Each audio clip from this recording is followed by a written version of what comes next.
Okay, hi everybody. Now I think I have time for um, a short presentation. Short presentation. Let me just check this out. I want to say that the Pisces the Pisces ingress is approaching, and we have um, a broadcast coming up. But I think I have time for one um, 1 hour program approximately. If I have to quit before that, I simply will. Now we ended with a listing of the evil gang surrounding Hitler. Hitler, von Ribbentrop, Goebbels, Goering, Hess, Himmler, Streicher. These men embody and personify the forces of aggression and rule by fear not only the enslaved nations, but also their few allies who are not by any means in the same category of power, fortunately for them. Certainly Italy is numbered among them, and as they took over various countries, the countries became allied to them. Never France entirely. The Vichy French, however, ruled in their favor, and Quisling in Norway ruled in their favor, and in Hungary there was a Strachey, is that what it's called? Very much a fascist organization, and so forth. But fortunately for them, not in the same category of power. Okay, now we go on a little bit anyway, from page 258. When those who are on the side of the forces of light and of non-aggression can see their goal with equal clarity as the very one-pointed goal of the Nazi and fascist powers, and are equally and uniformly united with the objective of ending oppression and slavery and of freeing humanity, then we shall see also the embodiment of spiritual force which will bring disaster to these potent seven. But it is a question of clarity and one-pointedness and non-vacillation. And in general, the forces of darkness strike first and in a more organized manner, and it takes a while for the representatives of the forces of light to catch up. Such a unification of objective and a purpose is possible and needed, and when it does take place, the force generated and the power let loose upon the physical plane will be so stupendous a nature that human liberation will rapidly be brought about. You wonder, is he foreseeing the atomic bomb? He talks about stupendous power and human liberation.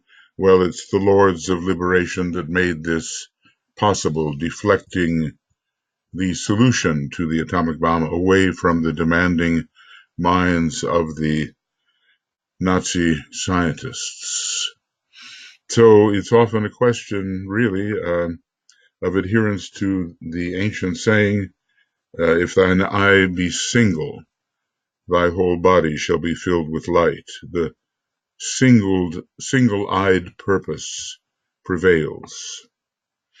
It is for this that I have worked, and for this I have sought to arouse all of you.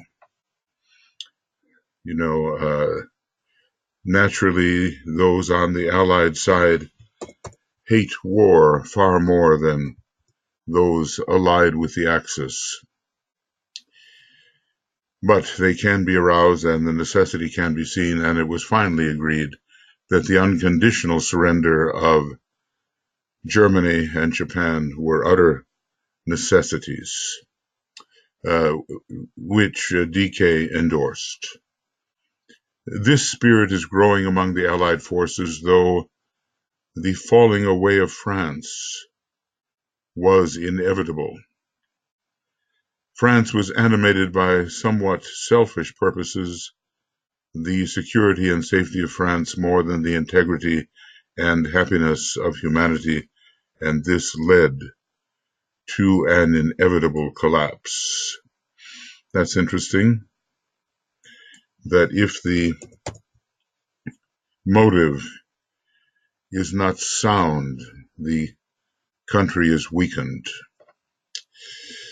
And of course, Germany and Italy and Japan underwent, as progress moved on, a tremendous weakening.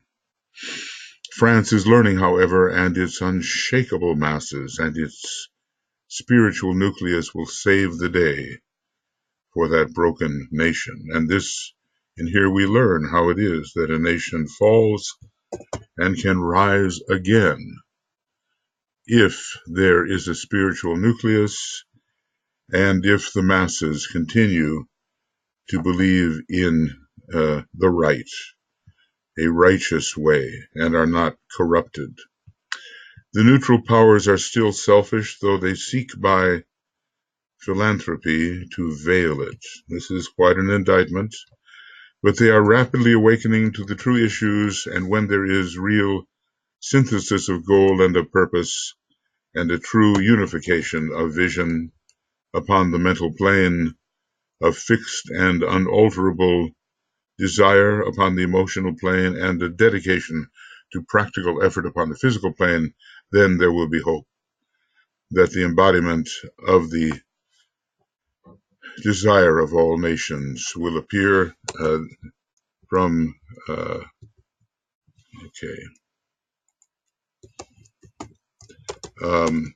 this is the Christ from one perspective.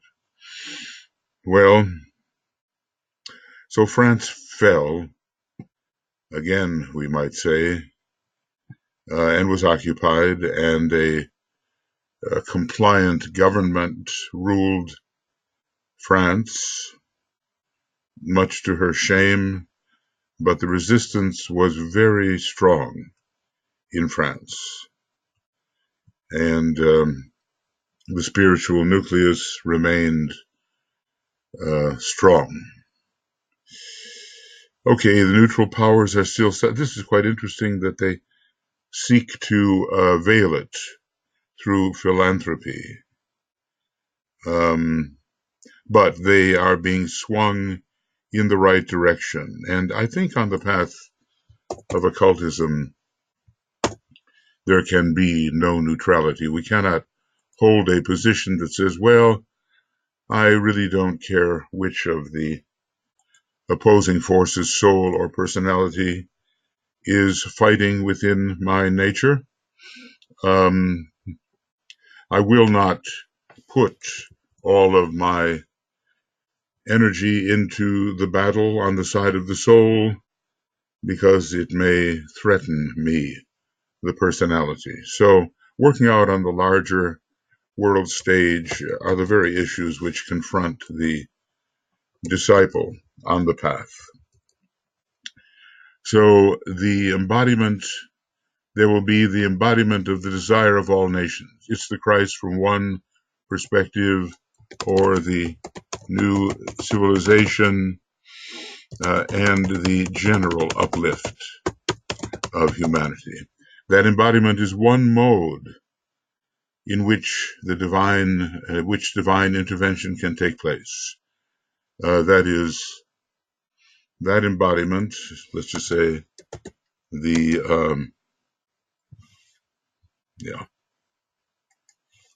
Christ, the reappearing Christ, not necessarily physically at this time, 1940, but anyway, maybe no lower than the astral plane or the etheric plane, the reappearing Christ is one mode of this embodiment in which divine intervention can take place. The Prince of Peace will lead his people through war to peace. And, probably we don't realize how much the Christ was the commander of the forces of light during this Second World War especially. Those who think only in terms of peace as they understand it and desire it are apt to forget the biblical implication that the Prince of Peace takes a definite part in the Battle of Armageddon, now in full progress. Now, really, let's just say Christians do not interpret it this way. Or let's just say Orthodox Christians do not interpret it this way. They still anticipate Armageddon.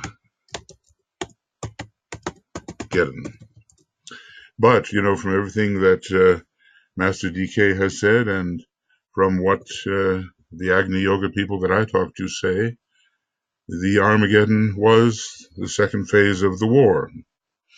Let us hope that they are correct. Actually, it's more a process, I suppose. And the Christ takes a definite part in this battle, as I suppose he would in any forthcoming battle. After achieving victory, he will then lead his triumphant cohorts through the gates into Jerusalem, the city of peace. This also means Shambhala. The symbolic and practical significance of this is becoming increasingly apparent. This notable event can and will take place when the free will of people, blended by invocation and prayer, can make this possible. So, what of Israel if this, what should we call it, intervention,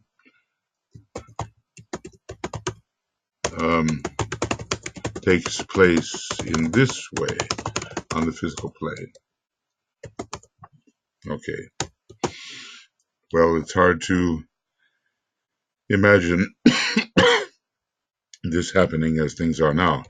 Divine intervention could also take the form of a cataclysmic happening, which would bring aggression to an end through destruction. Well, you kind of wonder, what was the intention in World War I of the apparently intended solar logoic intervention? Every time I think about that or read about that, I find myself quite amazed. What might that have been? So, what if it's a cataclysmic happening? I think they would try to avoid that and hopefully let humanity handle its own affairs. It would probably be at such a cost of human life that there is definite hesitation over employing it by the custodians of natural law and the workers who understand divine purpose, apart from the fact that humanity has now reached the point in evolution where the expression of human free will is definitely possible. So there's hesitancy among the, custodians of natural law, as these built-up energies and causative patterns reach a point of precipitation. I suppose they can be prevented from precipitation. They can be held back for the sake of the preservation of a certain situation, and so that too much death and destruction does not result. And the workers who understand divine purpose, well, such a cost of human life that there is definite hesitation. What would it be? DK offers the possibilities as we go along here.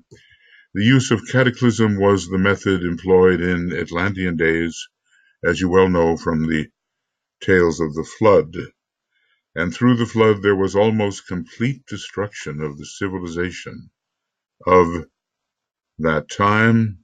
It is hoped that such a drastic step will not be needed today, though there are ancient prophecies which foretell the possibility of the destruction of this world at this time through fire instead of flood. Now, as I recall it, the idea was put forth by the Tibetan, recounting that ancient prophecy that attempt would be made to destroy the Aryan race by fire. And of course, with the nuclear situation being what it is, I think we can foresee such a possibility. Which of the two methods, divine embodiment and natural cataclysm, will be employed will be decided by humanity through its use or non-use of free will and understanding.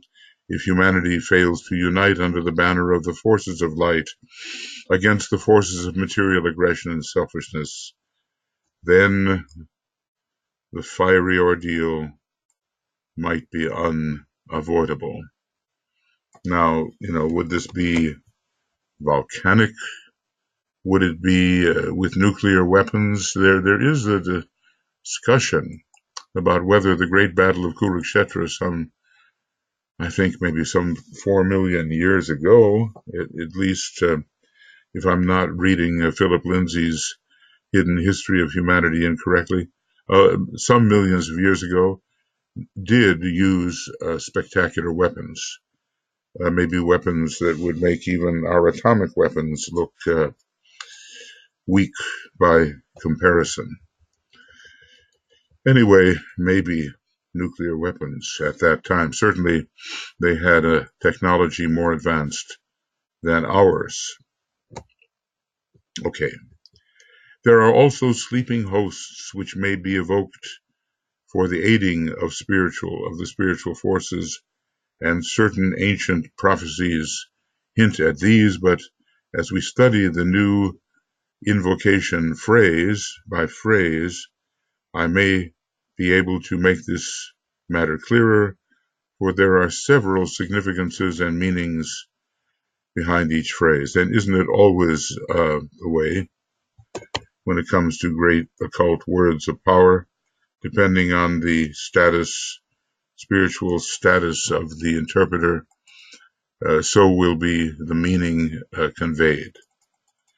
So this sounds like, where are they sleeping? Are they within the bowels of the earth? Are they related to the Agni Chaitans?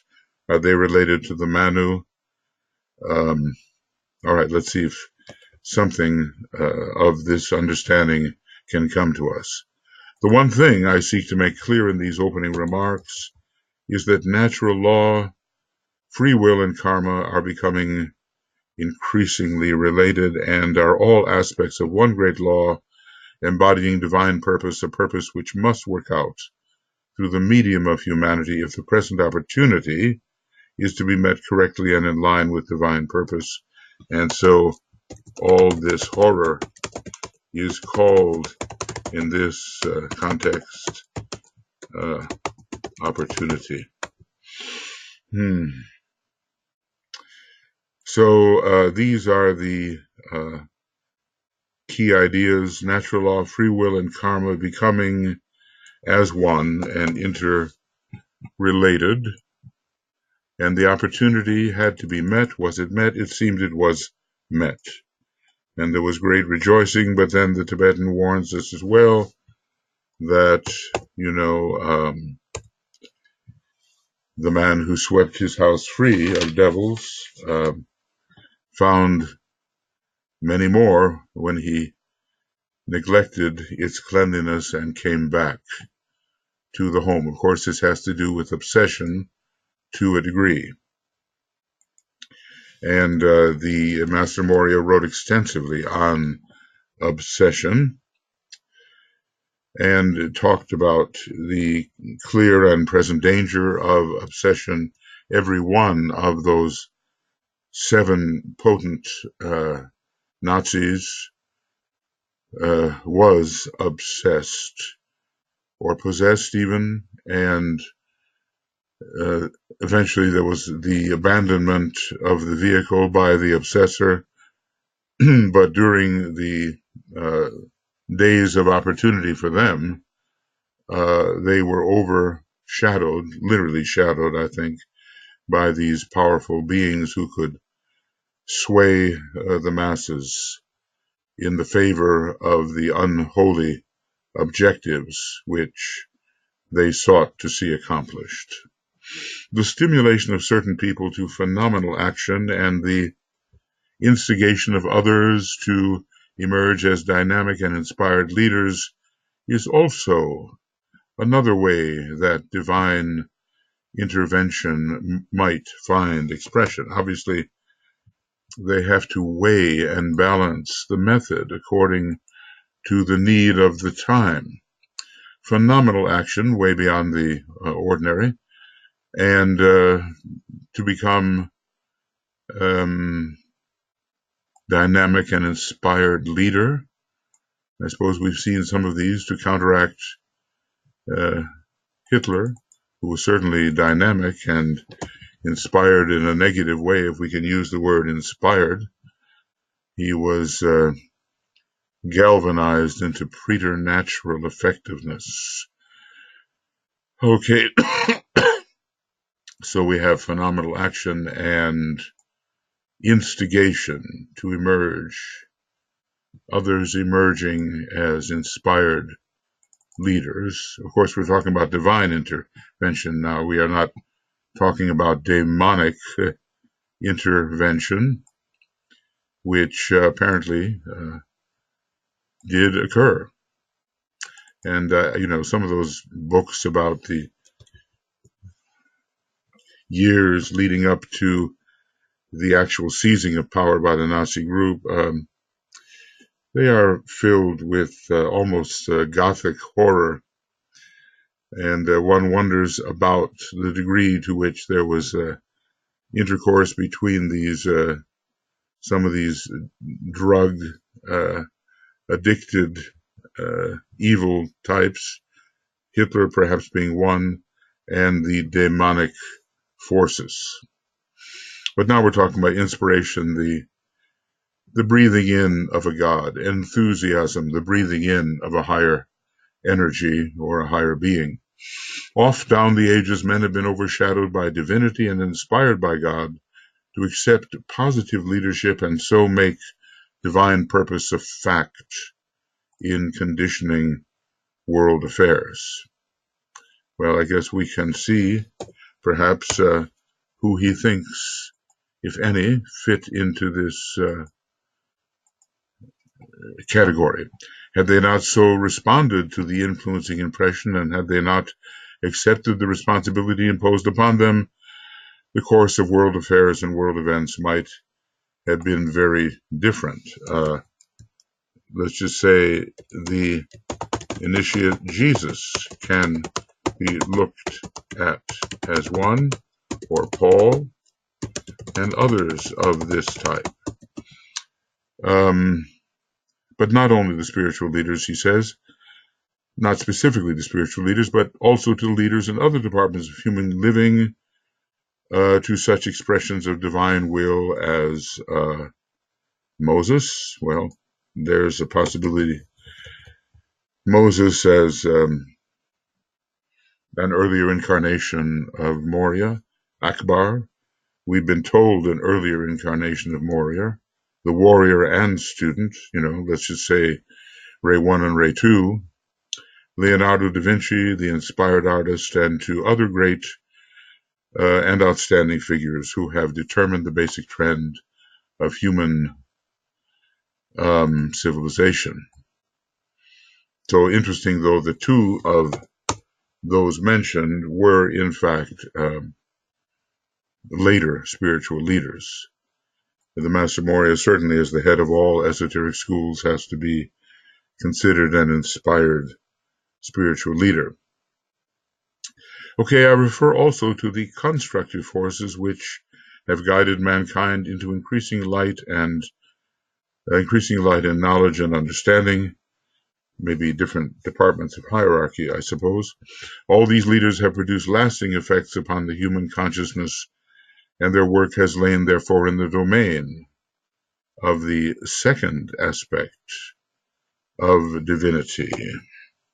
Their activities parallel those of the workers who are or have been inspired by the material or matter aspect of manifestation and whose influence has been predominantly upon the physical plane and whose effect has been outstandingly along selfish personal lines. So here we could contrast von Bismarck with Lincoln. And he does deal with this, two avatars living more or less at the same time, I think, born within 3 or 4 years of each other, and one representing the forces of materialism. I don't think I have to say who, and the other definitely representing the forces of light and of synthesis. This type of influence is felt primarily upon the physical plane, the negative type, I think, and therefore, from certain angles, the present conflict might be regarded as one between the second aspect, the developed spiritual consciousness, and the material aspect of manifestation, with humanity constituting the great field of divine conflict at this time. Well, we have a planet, it always happens. Let's see. So our planet has a second ray soul and third ray personality, and therein the battle lies. Later, the first ray as the main ray in the conflict will be involved. And we've been told a very strange thing, that when that time comes, those who are overly espousing the second aspect will be, in a way, the representatives of the forces of regression. So it will be the wrong application of love and attachment ranged against divine will. But still, given our particular solar system, it is the second ray soul and a soft line monadic ray, 4 and 2. And so the will nature of our solar logos has always to be a secondary, though powerful, factor. We have therefore hinted at the following forms of divine intervention. Every good teacher, repeats himself. Divine embodiments, natural cataclysms, evocation of the slumbering entities, and the emergence of inspired leadership. And maybe, that's not too hard for us to grasp, although he will, I think, enlarge upon it as we go along. The Christ comes, the Buddha comes, great natural disasters, maybe featuring fire rather than water, could arise. The entities slumbering where? Inside the earth, and what would they do? And the overshadowing of certain dynamic types who respond to the higher forces. We can look in history, and we can wonder, was Lincoln as a positive avatar, was he in some way overshadowed?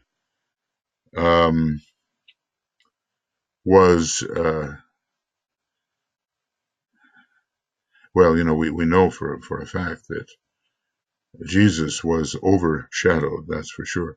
Was Prince Siddhartha overshadowed? Yes, by the Buddha, who had already been the head of the planetary hierarchy for some time.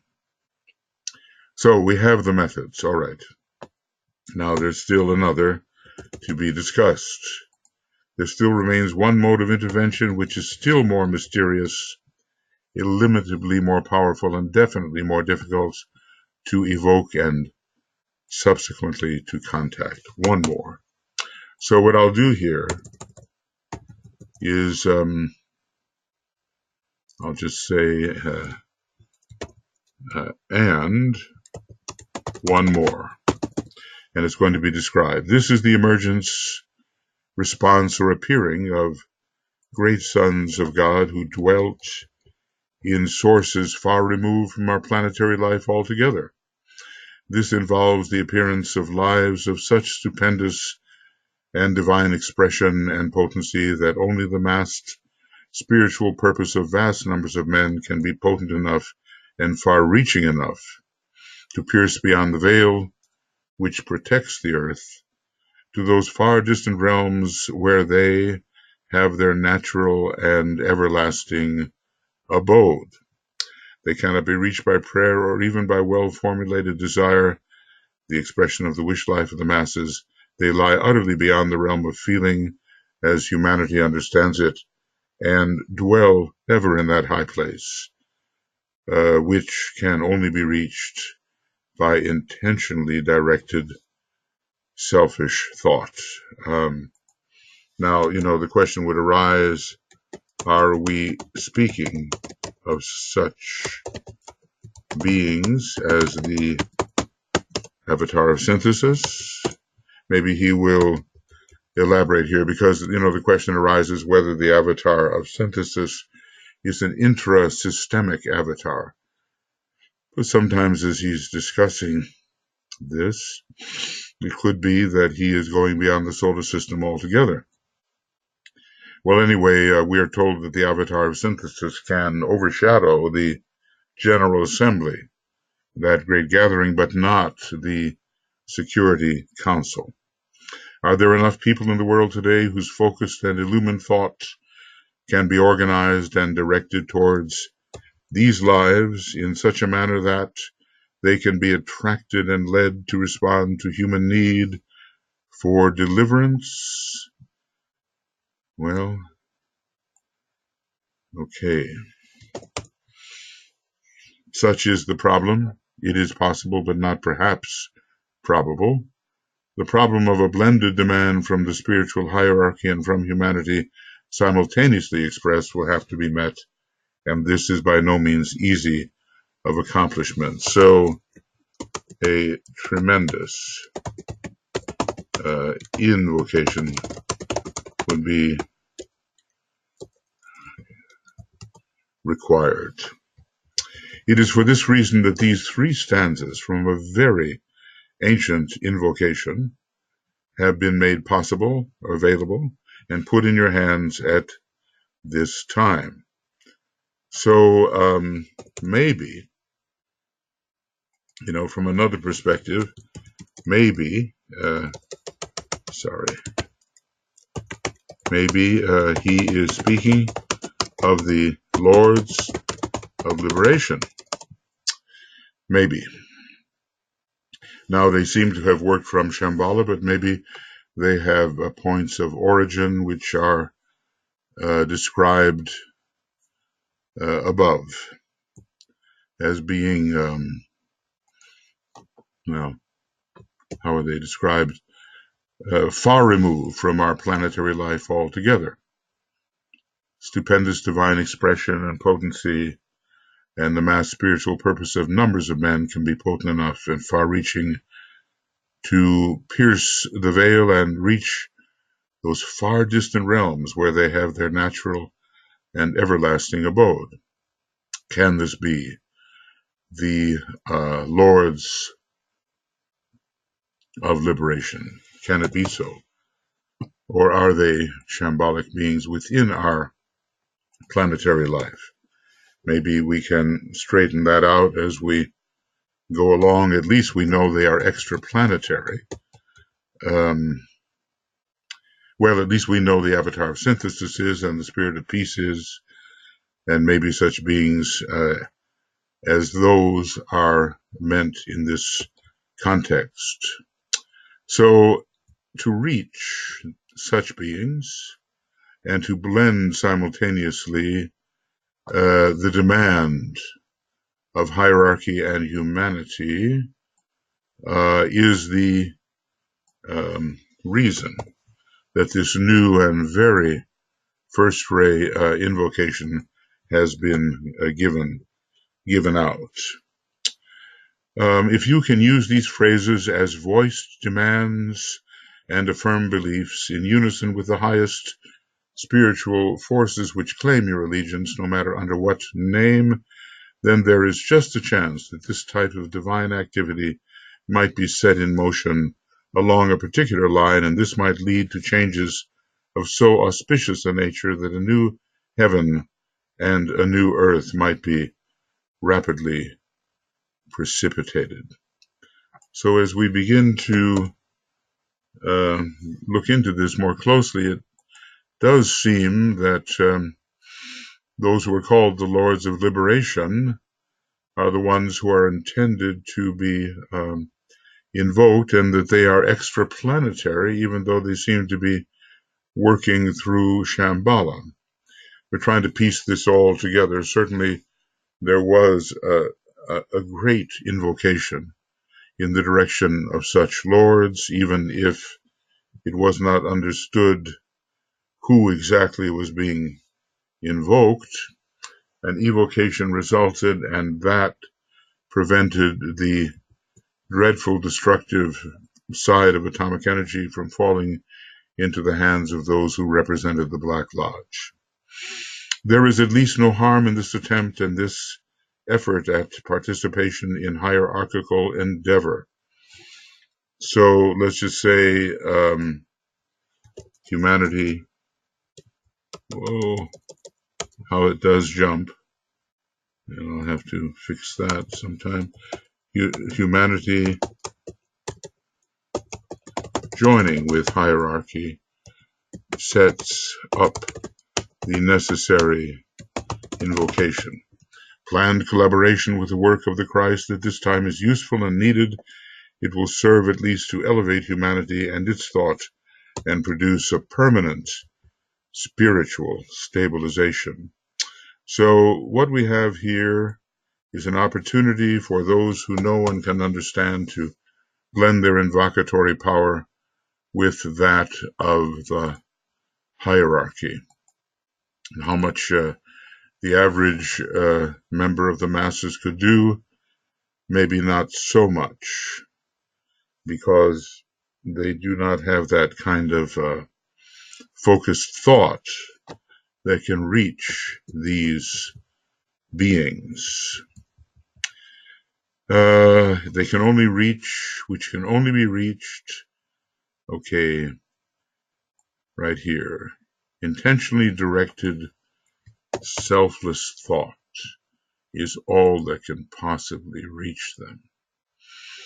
Okay, and I'll make that even bigger here at the end, so that we really try to understand what happened. He will explain as we go along. I'm quite confident of that. Great potencies and the expression of ancient evil from the past are rampant upon the earth at this time, released through unusual human selfishness, cruelty, and error, and focused through the medium of one unhappy race and the power of certain dangerous men who are easily subject to evil impression and influenced, obsessed by selfishness and evil, by forces of destruction. Well, great potencies. Maybe he does mean those negative potencies here. He seems to be speaking of what has evoked the ancient evil. I think the great potencies may be of the negative kind, though also there has been, through hierarchy and those human beings who know and understand, the invocation of great potencies which are of the positive type. Let the forces of light bring illumination to mankind, and so forth. Is it possible to evoke at this time eternal good latent in lives which would normally contact humanity in some far distant future and thus hasten the day of heightened and deepened spiritual contact in the immediate present? Such is the question. Well, okay, so now it's clear. This section in red here has to do with great evil potencies, and he asks, and this is interesting, can humanity contact those on the other side who normally would not be contacted until some far distant future? And so now we begin that phase of the war where very potent invocations have to be set up to make sure that humanity does not fall into disaster. If this can be done, the evil past and the glorious future may perhaps be brought into contact in the unhappy present, and an event take place which will produce stupendous changes. And you kind of wonder here whether that event is not the release of atomic energy, because when it was released, the Tibetan wrote an article which was entirely unexpected, talking about what a liberative moment that was, when those who were in fact adhering to form thought it was a moment of horror. I guess the fact that reincarnation is not understood and the law of cyclic opportunity is not counted upon makes men adhere to the present form. So, in fact, this may have been,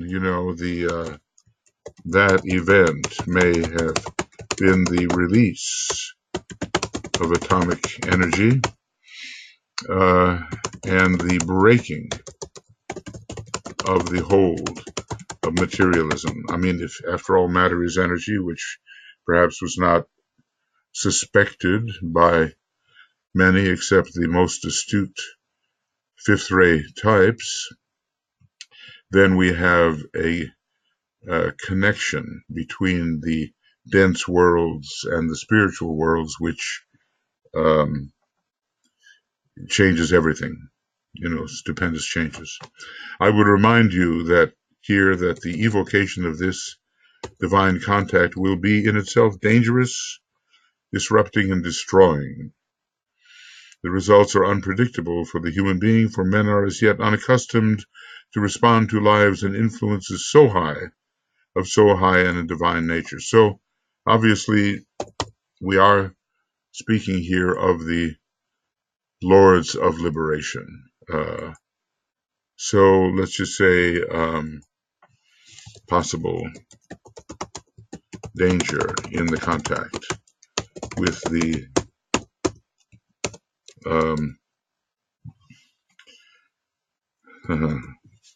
let's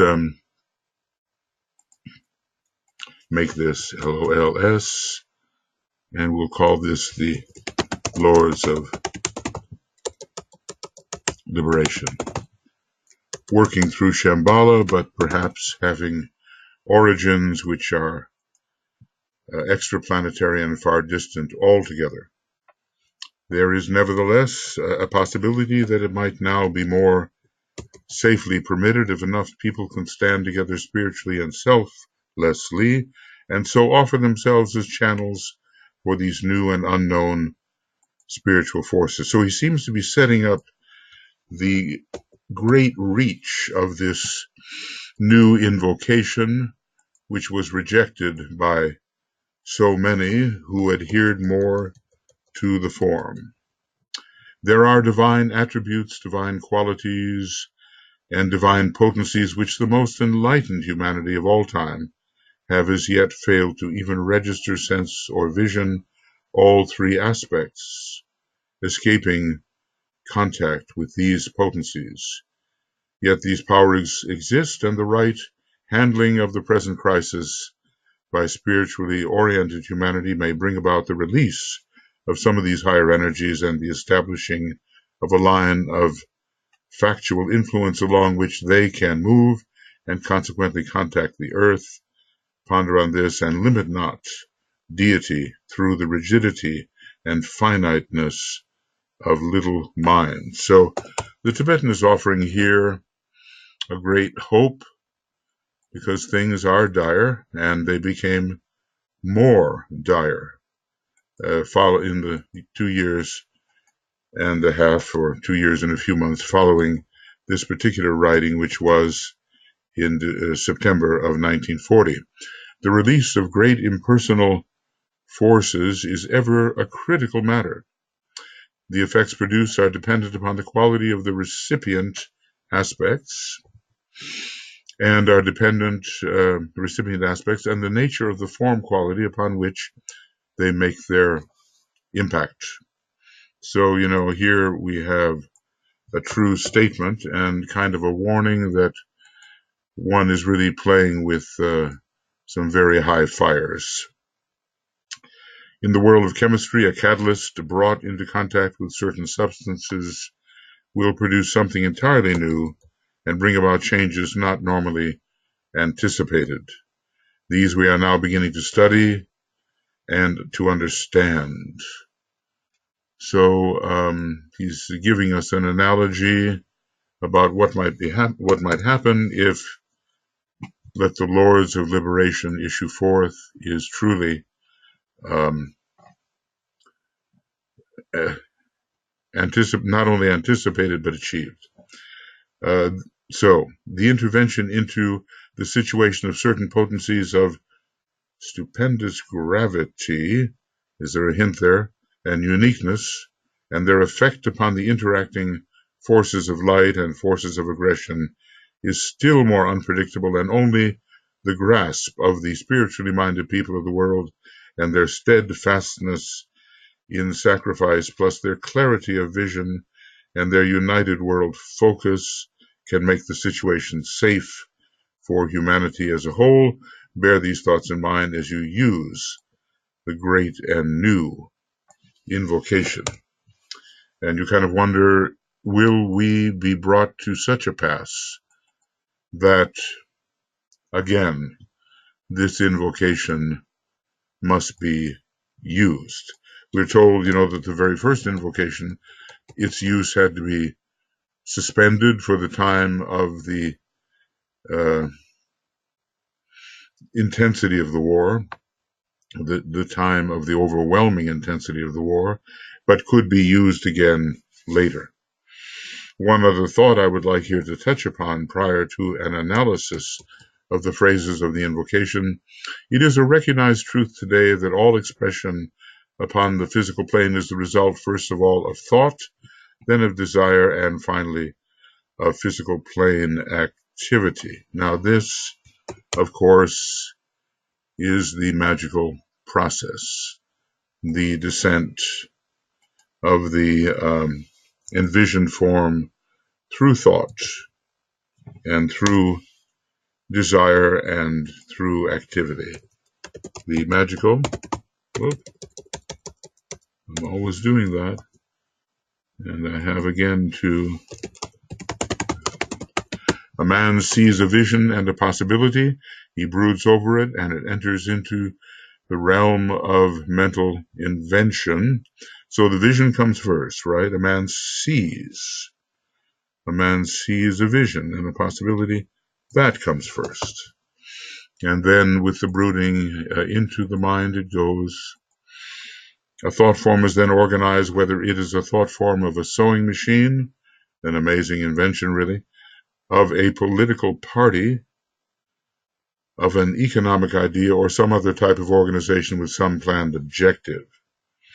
Much reflection and brooding will eventually produce a magnetic field which will become so potent that desire will enter in. This is the whole,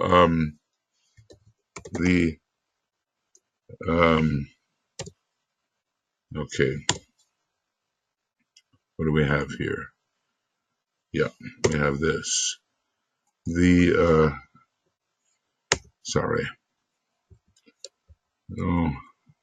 MGL magical process is here presented.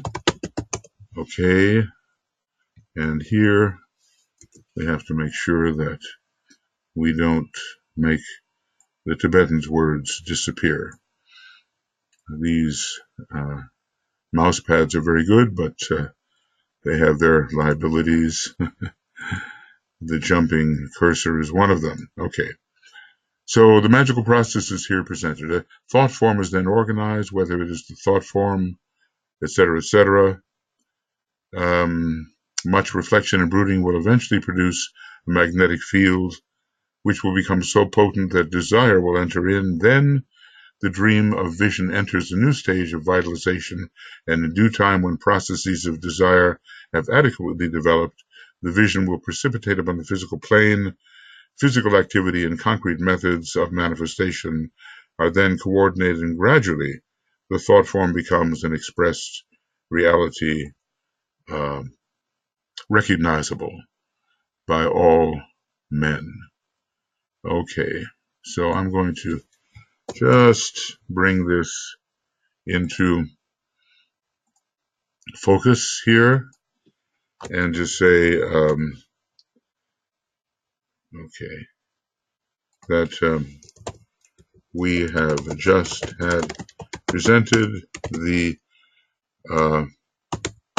magical process in a practical manner. Okay.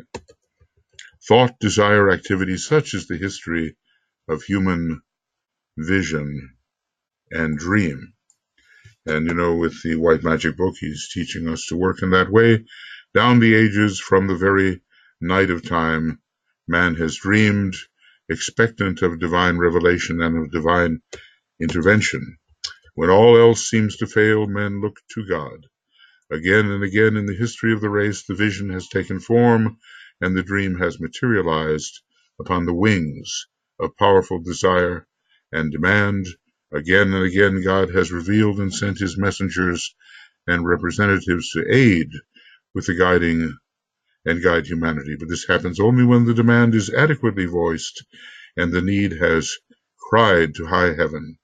Never yet has the response failed. Again and again, lately, the nations of the world have been called to prayer, and this proclaimed appeal of millions cannot be disregarded or remain negligible. An answer must be forthcoming, though it may not take the same form as of old, because man is today, in spite of appearances, more capable of handling his own affairs and determining consciously his own events. No matter how unrealized, back of all these demands and prayers, in the many Christian countries lies a subtle, deep-seated conviction that the return of the Christ is imminent. There is widespread acceptance of the concept that the presence of the Son of God can be evoked and that he must come to the assistance of his people, no matter what the dogmatic interpretations or the theological idealism. Some form of belief lies behind the cry of the millions. Okay. So, there is expectation. And when certain things have been accomplished, as detailed later in this book, the Christ will come on the great wave of expectancy, as it is described.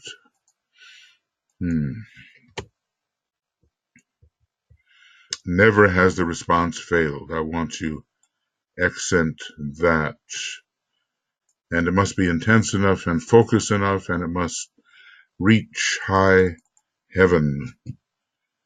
The nations have turned to prayer, and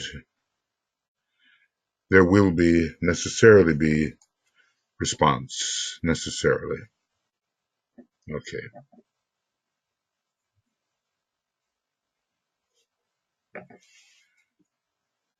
Now, a little more. We are there to the point that I have to do this broadcast or serve as the engineer for the broadcast. I guess I'm going to learn a little fifth ray here somehow. Yes.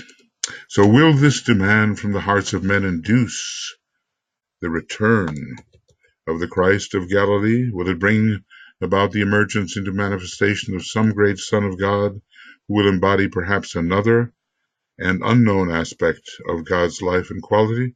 Will it produce the embodiment of another divine revelation? And just as the Buddha expressed the wisdom of God and Christ revealed to us the love of God, is it not possible that he who may come will unfold to us the nature of the will or purpose of God, thus presenting that will to good, which must be called into activity if the evil will to power is to be swept from the earth? Well, it wasn't entirely decided how who would be the coming avatar and how deep the Christ would descend if it was indeed the Christ who was returning. His work upon the dense physical plane was only decided in 1945, if I'm reading correctly what the Tibetan has stated. So I present this possibility to your attention and would ask you to think about it. Thus, if this should prove the correct result of all invocation and prayer, we shall have the balancing of the personality will, of material selfishness and acquisitiveness, and the selfless will which seeks to aid the whole of humanity. The will of the lower self and the will of the self or soul will be brought into conflict with each other, with humanity throwing the weight of its influence upon one side or another, and this is a replay on a higher turn of the spiral of the great Atlantean battle of Kurukshetra, which stands out for all human beings who are disciples as the symbol of what every disciple must do as he makes that fateful choice to go one or the other direction. Indeed, on this planet, we become adjudicators between the pairs of opposites. Well, there's more. And we have reached page 265, and we began on page 258, and I can only afford at this time a 1-hour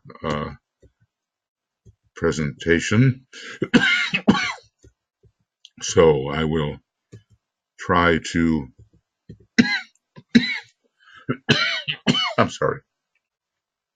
find this. And here it is. And from 258 to 265, just 7 pages, but step by step by step, we make our way through this magnificent book and through a teaching which cannot help but elevate those who take it seriously and try to do something about it in their lives in terms of application. So this is the 25th, and it's 1 hour approximately, and we have 258 to 265, and hopefully, I can see that I've made a mistake here, but okay. Beginning with number 26, and we don't know how many hours, X, and it will be from 265, and its date will probably be the 19th of February. And very soon now we're going to have these full moon moments coming up, and our sensitivity to all manner of impression should be increased. And let's see if I can come back to 258 here and do the right thing by it.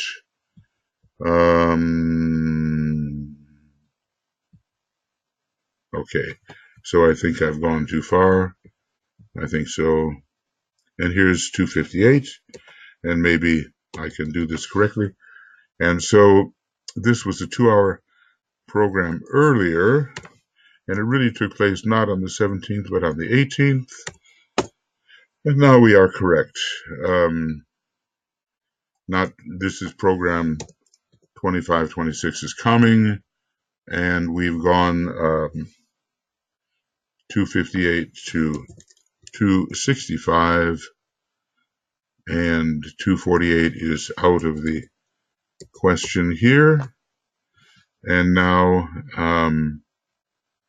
no, it's not out of the question. Oh, goodness. Okay. 248 to 258. That's how we ended. Sorry if this is a little bit boring. But now we go 250, beginning 258, and we cannot say that we have reached yet 265. Okay. That will come a little later. In fact, it comes right here where we reach the point. We begin with 265, and here it is that 258 has gone to 265. We have that right now. Okay, friends. All right, well, that's it. And onward to the ingress, which Tui is going to lead. And we'll be broadcasting. Of course, you may hear this years later. But onward we go. Okay. We'll be back with the program number 26. And we've just had a 1 hour program approximately. Hopefully all has recorded well. And we will see you soon. All the very best. Bye-bye.